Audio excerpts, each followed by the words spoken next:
You know, January 2025 was way more than just flipping a new page on the calendar.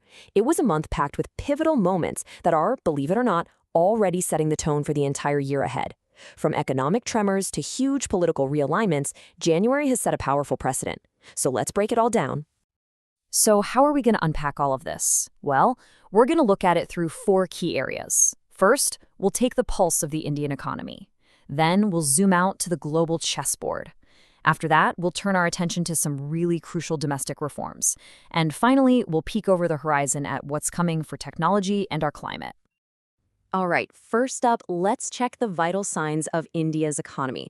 January really painted a fascinating picture of resilience in some areas, but it also threw a spotlight on some new and, frankly, persistent challenges that we need to talk about. I want to start with a number that's just staggering. $129 billion. What is that? Well, that's the record-breaking amount of money sent home by Indians living abroad in 2024. It's a massive, massive injection into the economy, and it represents the largest single share of global remittances anywhere. Now, this slide really puts that number into perspective. As you can see, India is miles ahead of the next countries, Mexico and China. But take a look at China's share. It's actually plummeted to its lowest point in 2 decades. The World Bank says this is happening because of China's aging population and growing prosperity at home, meaning fewer low-skilled workers are emigrating. So the economic story is, well, it's a bit of a mixed bag. On one hand, you've got fantastic news, like Indian coffee exports crossing the $1 billion mark for the very first time, mostly because European buyers are stocking up. But then, on the other hand, the manufacturing sector started showing signs of a slowdown, with factory activity hitting a 12-month low. And that slowdown we just mentioned, it isn't just a blip. It actually points to some much deeper, more structural issues. I mean, the manufacturing sector's share of GDP has been kind of stuck around 17% for decades. The growth we do see is often called jobless growth because it's focused on industries that need a lot of capital, not a lot of people. And a huge chunk of our firms are what they call dwarf firms. They're old, but they just never grow big enough to really employ more people. Okay, let's zoom out from the economy for a bit and look at the global stage. The geopolitical chessboard was an absolute hive of activity in January. It was a month of really significant political shifts and brand new diplomatic calculations.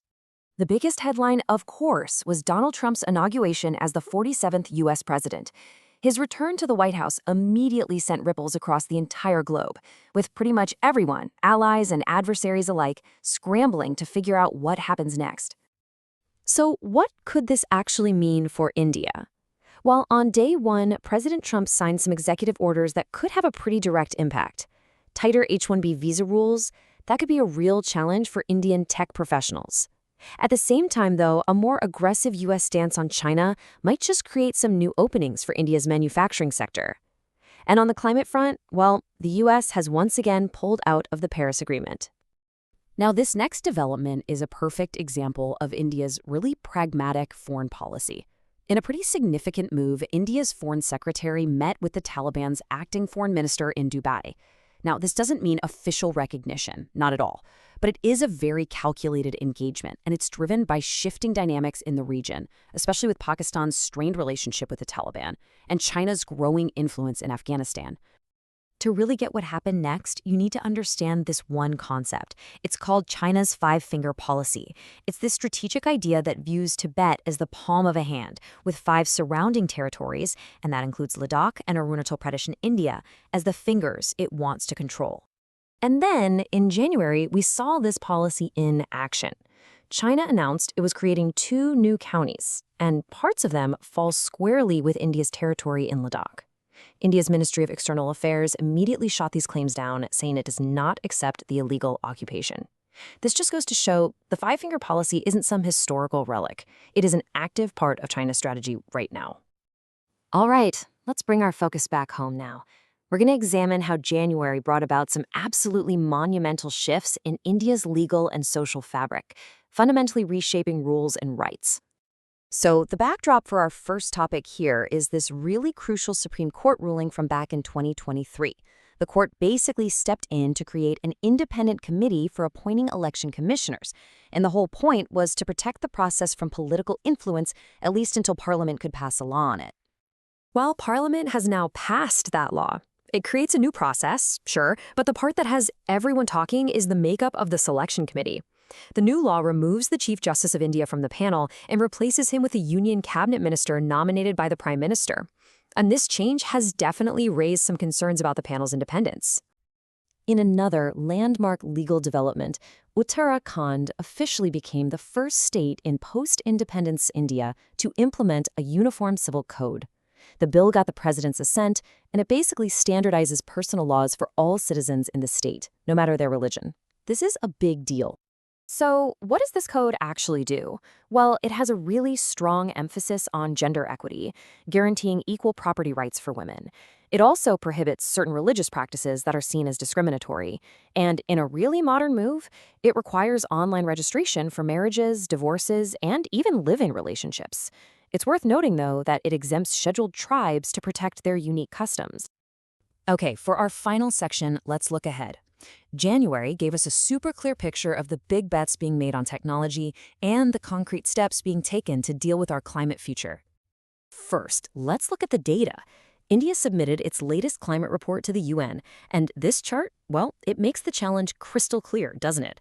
Over 75% of our greenhouse gas emissions come from the energy sector. Industrial processes are a smaller but still very significant slice of that pie. And this next slide shows us the response. To tackle those industrial emissions, the government is rolling out a green steel mission. The whole idea is to decarbonize one of the most energy-guzzling industries out there, which is an absolutely crucial step if India is going to hit its net zero target by 2070. Meanwhile, the global race for AI dominance absolutely heated up. India announced a strategic partnership with Microsoft under its India AI mission, and the focus there is on skilling 500,000 people and pushing AI innovation into rural areas. Compare that to the US, which just unveiled the Stargate project, a colossal $500 billion initiative to build out massive AI data centers. Two very different but very ambitious approaches. And hey, you can't talk about the future without looking up at the stars, right? ISRO had a super busy January. They launched the ASPI-DEX mission to master the incredibly complex tech of docking two spacecraft together in orbit. We also got the announcement of ShaktiSat, which is this inspiring all-girls lunar mission planned for 2026, bringing together talent from 108 countries. How cool is that? So to wrap up January 2025, what did we see? We saw an economy that's resilient, but also facing some serious headwinds. The world stage was basically reset with major political shifts. At home, landmark laws reshaped how things are governed. And looking forward, the push towards technology and climate action has never been clearer. All of which leaves us with a pretty compelling question, doesn't it? With so many fundamental shifts happening all at once, new rules, new alliances, new technologies, is 2025 shaping up to be a year of radical disruption? Or will all these changes somehow pave the way for a new kind of stability? That's the big question we'll be watching all year long.